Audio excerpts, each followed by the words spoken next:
Hello friends, welcome to UV special. இன்றைக்கி நம்மளோட சேனலில் ஹைதராபாத் ஸ்டைலில் ஒரு சிக்கன் பிரியாணி ரெசிபி தாங்க பார்க்க போகிறோம். இது லேயர் பிரியாணின்னு சொல்லலாம், ஹைதராபாடி சிக்கன் பிரியாணின்னு சொல்லலாம், அது உங்கள் இஷ்டம். பாருங்கள் எவ்வளோ கலர்ஃபுல்லாக இருக்குது. இந்த ரெசிபியை தெரிஞ்சுக்க இந்த வீடியோவை ஸ்கிப் பண்ணாமல் பாருங்கள்.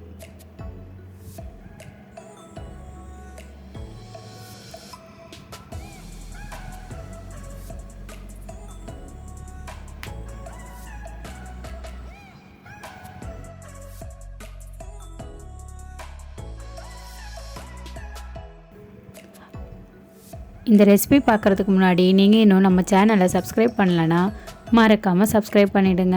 பக்கத்தில் இருக்க பெல் ஐக்கானையும் கிளிக் பண்ணிக்கோங்க. வாங்க இந்த டிஷ் எப்படி செய்கிறதுன்னு பார்க்கலாம்.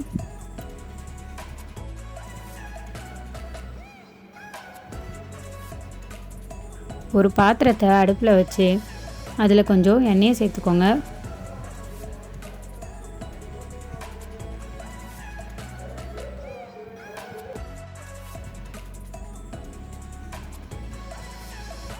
கூடவே கொஞ்சம் நெய்யும் சேர்த்துக்கோங்க.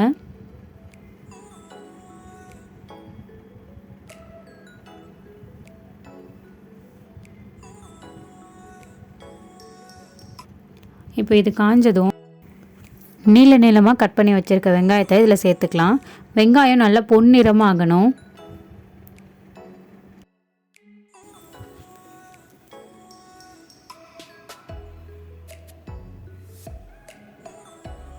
அடிக்கடி இந்த மாதிரி கிண்டி விட்டுட்டே இருங்க, இல்லைன்னா வெங்காயம் ஒரு பக்கம் மட்டும் நல்லா காந்து போயிடும்.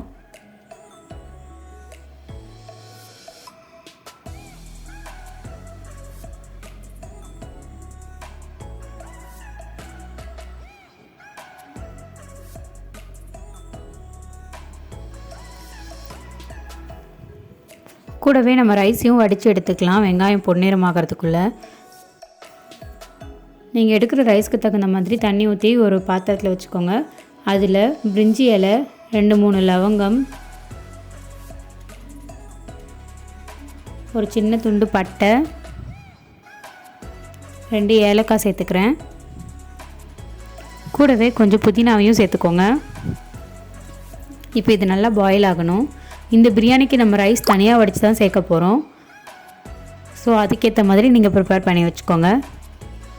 வெங்காயம் நல்லா பொன்னிறமாக ஆக ஆரம்பிச்சிருச்சு. ஆனால் இன்னும் கூட நமக்கு நல்ல ப்ரௌன் ஆகணும். ஸோ வெயிட் பண்ணி குக் பண்ணுங்கள். பாருங்கள், இந்த ஸ்டேஜில் எடுத்துடலாம். அடுப்பை சிம் பண்ணிவிட்டு எடுங்க, இல்லைனா வெங்காயம் கருந்து போயிடும்.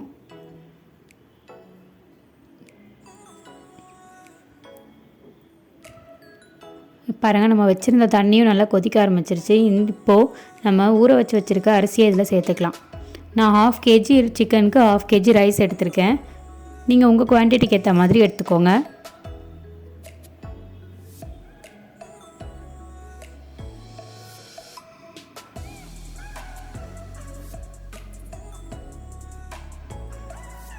இப்போ இதில் அரிசிக்கு தேவையான உப்பு மட்டும் சேர்த்துக்கலாம். இது ஒரு 1/2 பாயில் ஆனால் போதும், ஃபுல் பாயில் ஆக தேவையில்லை. ஏன்னா நம்ம மறுபடியும் இந்த தம் தான் போட போகிறோம். இந்த ஸ்டேஜ் வந்தால் போதும். இப்போ இதை நம்ம வடித்து ஆற வச்சு எடுத்துக்கலாம்.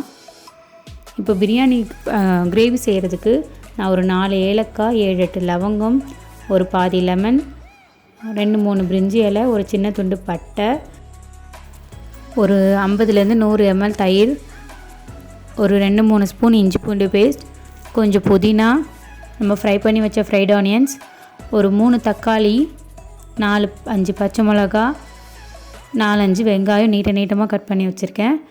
1/2 kg சிக்கன் எடுத்திருக்கேன். இப்போது இதுக்கான கிரேவி எப்படி செய்யுதுன்னு பார்த்துடலாம். நம்ம வெங்காயம் வதக்கணும் இல்லைங்களா, அதே எண்ணெயிலே இதையும் சேர்த்துக்கோங்க. நம்ம எடுத்து வச்சுருந்த பிரியாணி இலை, பட்டை, லவங்கம், ஏலக்காய் இது எல்லாத்தையும் சேர்த்துக்கோங்க.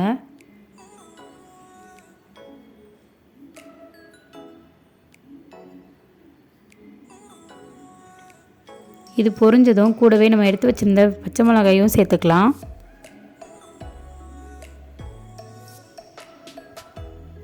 இது நல்லா பொரிஞ்சதும் நம்ம எடுத்து வச்சுருந்த வெங்காயத்தையும் இதில் சேர்த்துக்கலாம்.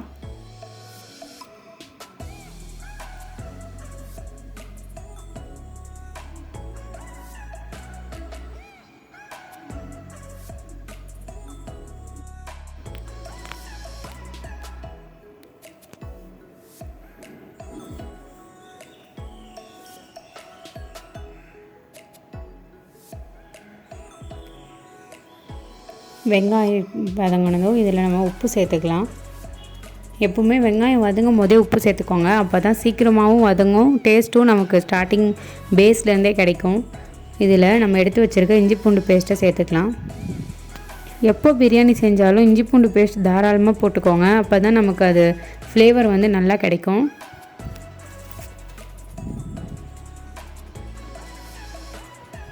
இஞ்சி பூண்டு பேஸ்ட் பச்சை வாசனை போகிற வரைக்கும் வதக்கிக்கோங்க.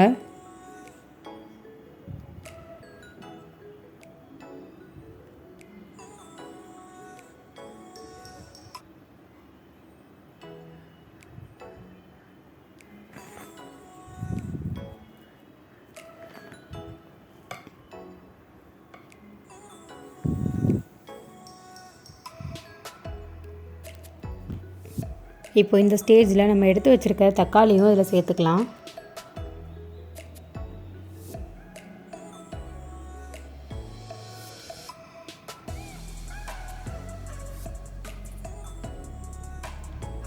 தக்காளி நல்லா வதங்கணும், முழுசாக இருக்கக்கூடாது. அதனால் நல்லா பொறுமையாக வதக்கிக்கோங்க.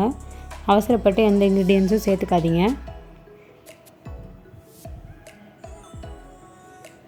இப்போ இந்த ஸ்டேஜில் நம்ம எடுத்து வச்சுருக்க புதினாவில் கொஞ்சம் எடுத்து இதில் சேர்த்துக்கலாம். மீதி கொஞ்சம் வச்சுக்கோங்க, அது வந்து நம்ம லேயர் போடும்போது நமக்கு யூஸ் ஆகும்.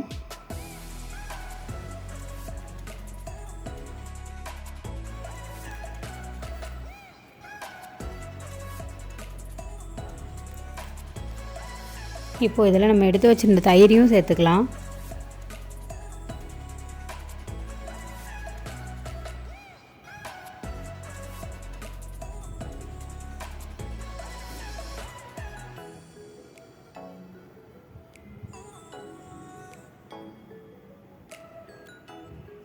நல்லா எண்ணெய் பிரிஞ்சு வர வரைக்கும் வெயிட் பண்ணுங்கள்.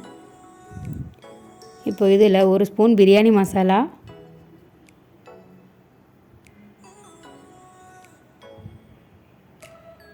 1 ஸ்பூன் வெறுமிளகாய் தூள் சேர்த்துக்கோங்க.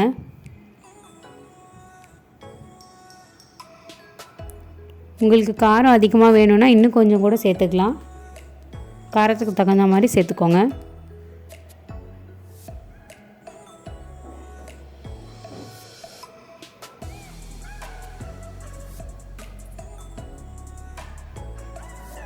பாருங்கள், நம்ம போட்ட மசாலாலாம் பைண்ட் ஆகி எண்ணெய் வெளியே வருது. இந்த ஸ்டேஜில் நம்ம சிக்கன் ஆட் பண்ணிக்கலாம்.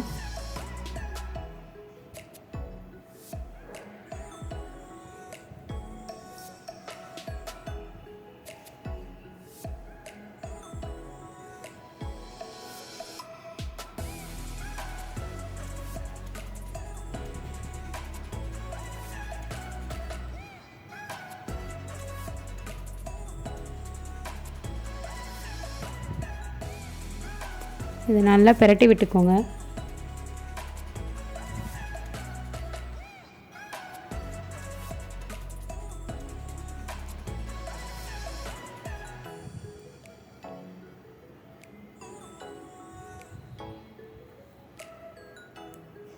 இப்போ இதில் தேவையான தண்ணி சேர்த்துக்கோங்க.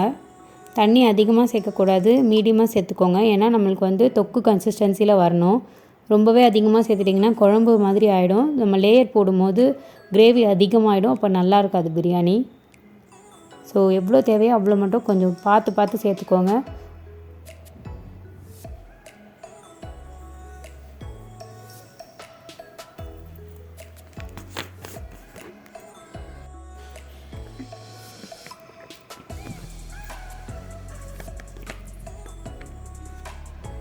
இப்போ இது நல்லா கொதிக்கணும்.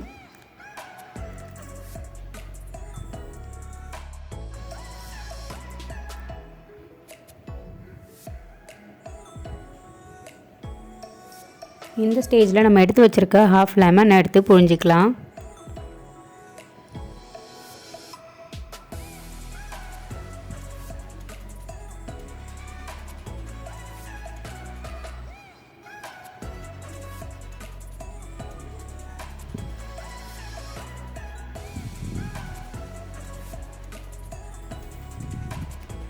ஒரு தட்டு போட்டு மூடி வச்சுருங்க.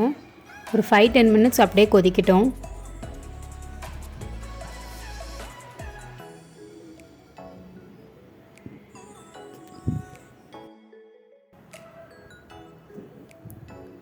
பாருங்கள் கிரேவி நல்லா திக்காகிடுச்சு.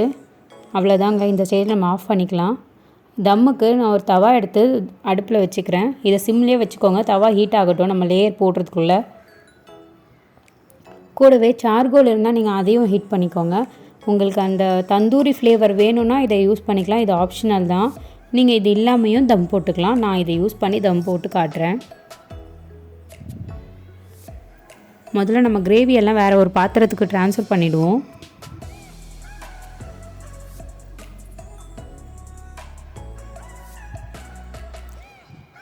இப்போ நம்ம கிரேவி செஞ்சோம் இல்லையா, அந்த பாத்திரத்துலேயே அடியில் ரைஸ் போட்டுக்கோங்க.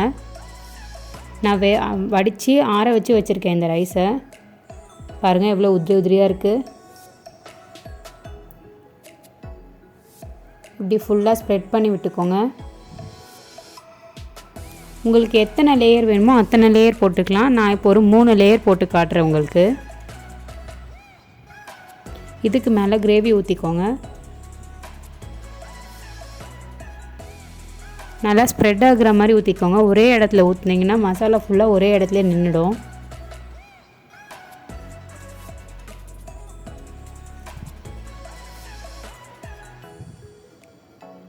இப்போ இதுக்கு மேலே நம்ம எடுத்து வச்சுருந்தோம் இல்லைங்களா மீதி புதினா, அதையும் சேர்த்துக்கலாம். அப்புறம் நம்ம ஃப்ரை பண்ணி வச்சுருக்க ஃப்ரைட் ஆனியன்ஸும் சேர்த்துக்கலாம். ஹைதராபாடி தம் பிரியாணிக்கு மெயினாக இந்த ஃப்ரைட் ஆனியன்ஸ் தான் இம்பார்ட்டண்ட். அதை மெயினாக பண்ணிக்கோங்க. அது இல்லாமல் பண்ணிங்கன்னா அந்த ஒரு க்ரன்ச்சினஸ் டேஸ்ட் கிடைக்காது. இதுக்கு மேலே இன்னொரு லேயர் ரைஸ் போட்டுக்கோங்க.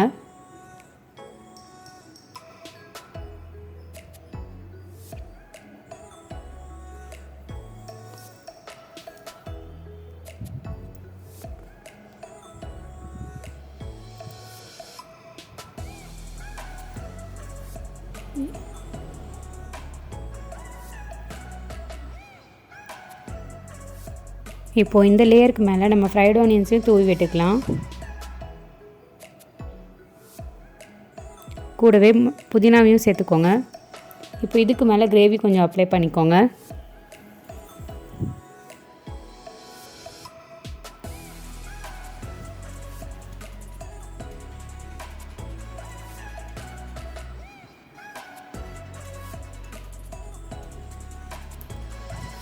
மறுபடியும் இதுக்கு மேலே ஒரு லேயர் ரைஸ் போட்டுக்கோங்க.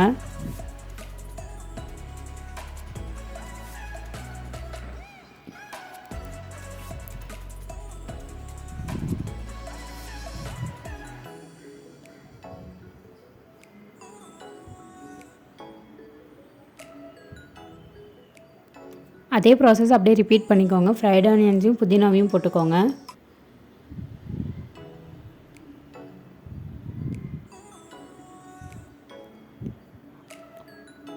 இப்போ நான் இருக்கிற கிரேவியெல்லாம் இந்த லேயருக்கு மேலே ஊற்றிக்கிறேன்.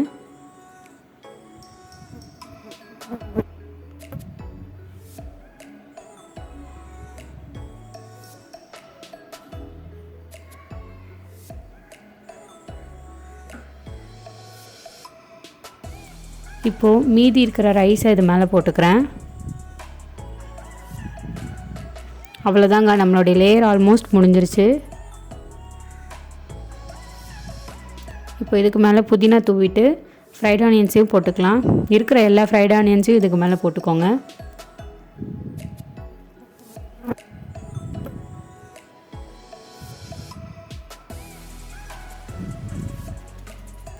கூடவே நான் கலர் தண்ணியும் சேர்த்துக்கிறேன். உங்களுக்கு வேணும்னா எல்லோ கலர், க்ரீன் கலர் கூட சேர்த்துக்கலாம். அப்படி இல்லைன்னா குங்குமப்பூவை பாலில் மிக்ஸ் பண்ணி அதையும் கூட சேர்த்துக்கலாம். அதுவுமே எல்லோ கலர் கொடுக்கும் உங்களுக்கு. 2-3 கலர் இருக்கும்போது அது அப்பைடைசிங்காக இருக்கும் பார்க்குறதுக்கும் சாப்பிட்றதுக்கும். இப்போ நான் இதில் தந்தூர் வைக்க போகிறேன். உங்களுக்கு இந்த சார்கோல் கிடைக்கல, இல்லை வேண்டான்னு நினைக்கிறீங்க அப்படின்னா இந்த ஸ்டெப்பை ஸ்கிப் பண்ணிக்கலாம். பட் எனக்கு கிடைச்சிது, அதனால் நான் இதை யூஸ் பண்ணி உங்களுக்கு காட்டுறேன். இப்போது இது மேலேயே கொஞ்சம் நெய் அப்ளை பண்ணிக்கோங்க. ஸோ உங்களுக்கு அந்த தந்தூர் ஃப்ளேவருக்கு புகை வர ஆரம்பிச்சிரும். புகை வர ஆரம்பித்ததுமே தட்டு போட்டு க்ளோஸ் பண்ணிவிடுங்க. க்ளோஸ் பண்ணி வெயிட் எடுத்து மேலே வச்சுருங்க. இப்போ நம்ம அந்த தோசை தவா மேலே இந்த பாத்திரத்தை எடுத்து வச்சு அடுப்பு சிம்மில் ஒரு 10 to 15 மினிட்ஸ் வச்சுக்கலாம். அப்போ தான் தம் நல்லா ஆகும். வெயிட் நல்லா பேலன்ஸ் ஆகிற மாதிரி வச்சுக்கோங்க. உங்களுக்கு சைடில் இந்த புகைலாம் லீக் ஆக வேண்டாம்னு நினச்சிங்கன்னா கோதுமை மாவு பிசைஞ்சு சுற்றி சீல் பண்ணுற மாதிரி வச்சுருங்க. ஒரு 2 மினிட்ஸ் அந்த தந்தூரியை வச்சா போதும். இல்லைன்னா ரொம்ப புகை வாசனை வந்துடும். நான் வச்சு 2 மினிட்ஸ் ஆகிடுச்சு. இதை எடுத்துடுறேன் இப்போது. எடுத்துகிட்டு மறுபடியும் தட்டு போட்டு மூடி வெயிட் போட்டு வச்சுருங்க. 15 மினிட்ஸ் கழித்து நம்ம ஆஃப் பண்ணிக்கலாம் ஸ்டவ்வை.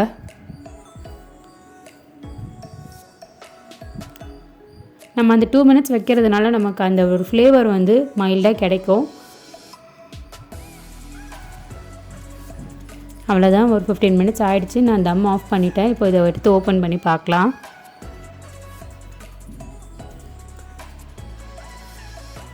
பாருங்கள் எவ்வளோ கலர்ஃபுல்லாக இருக்குது பார்க்குறதுக்கு.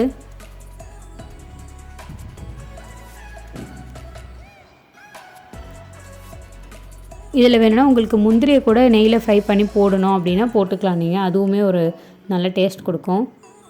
அந்த ஃப்ரைட் ஆனியன்ஸ் கலர்லாம் பாருங்கள், ஒயிட்டு, ரெட்டு, க்ரீனு, பிளாக்குன்ற மாதிரி நல்லா ஒரு கலர்ஃபுல்லாக இருக்குது இந்த பிரியாணி. அவ்வளோதான், நம்ம இப்போ இதை மிக்ஸ் பண்ணி சர்வ் பண்ணிடலாம்.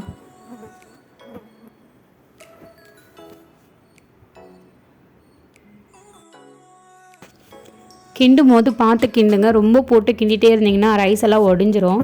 பாருங்கள், நீங்கள் எடுக்கும் போதே உங்களுக்கு அந்த லேயர் தெரியுது பாருங்கள்.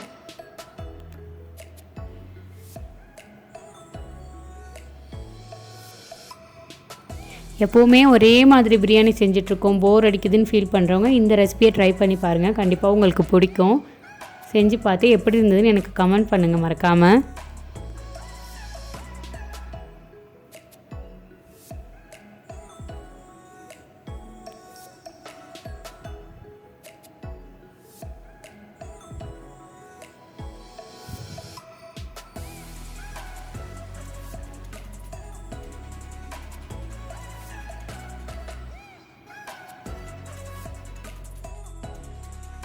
இப்போவே இந்த பிரியாணி இவ்வளோ கலர்ஃபுல்லாக இருக்குது. நம்ம இது கூட இன்னும் க்ரீன் அண்ட் எல்லோ கலர்லாம் ஆட் பண்ணி தான் ரொம்பவே சூப்பராக இருந்திருக்கும் பார்க்குறதுக்கு. பட் நான் நேச்சுரலாகவே இருக்கட்டும்ன்ட்டு தான் அப்படியே விட்டுட்டேன். க்ரீனிஷ்க்கு நமக்கு புதினா இருக்குது, பிளாக் அண்ட் மெரூன் மாதிரி இருக்கிறதுக்கு ஃப்ரைட் ஆனியன்ஸ் போட்டிருக்கோம். ஸோ இந்த கலர் போதும்னு நினச்சி தான் நான் விட்டுட்டேன். உங்களுக்கு வேணும்னா நீங்கள் இந்த கலர்லாம் ஆட் பண்ணிக்கலாம்.